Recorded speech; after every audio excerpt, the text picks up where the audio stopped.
మొదలు పెడుతున్నాము.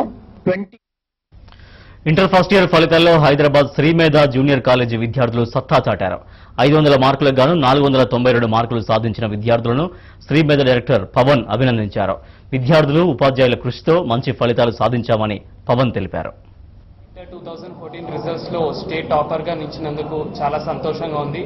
ఫస్ట్లీ దేవుడికి థ్యాంక్స్ చెప్తున్నాను. తర్వాత మా పేరెంట్స్, శ్రీమేధ ఇన్స్టిట్యూషన్ అందరికీ థ్యాంక్స్. స్టేట్ ర్యాంకర్ గా నిలిచినందుకు నేను దేవుడికి, టీచింగ్ ఫ్యాకల్టీకి, పేరెంట్స్ కి, నాన్ టీచింగ్ అందరికీ చాలా థ్యాంక్స్ చెప్పుకుంటున్నాను. ఇవాళ విడుదలైన జూనియర్ ఇంటర్మీడియట్ రిజల్ట్స్ లో శ్రీమేధ విద్యార్థులు స్టేట్ టాప్ మార్క్స్ సాధించారు అని సగర్వంగా తెలియజేస్తున్నానండి. ఇంటర్మీడియట్ జూనియర్ ఇంటర్ ఎంఈసీ విభాగంలో అఖిలాండేశ్వరి అనే మా స్టూడెంట్ 500 మార్కులకు గాను 492 మార్కులతో స్టేట్ టాప్ పొజిషన్ లో నిలిచిందండి. అలాగే ఆ తర్వాత పూజిత అనే స్టూడెంట్ 490 మార్కులతో, విశాల్ అనే స్టూడెంట్ 490 మార్కులతో నిలవటమే కాకుండా స్టేట్ టాప్ 10 లో 79 మంది విద్యార్థులు ప్లేస్ ఉండడం అనేది జరిగిందండి. స్టేట్ టాప్ మార్క్ అచీవ్ చేయడం అనేది చాలా ఆనందకరంగా, చాలా గర్వించదగిన విషయం అని నేను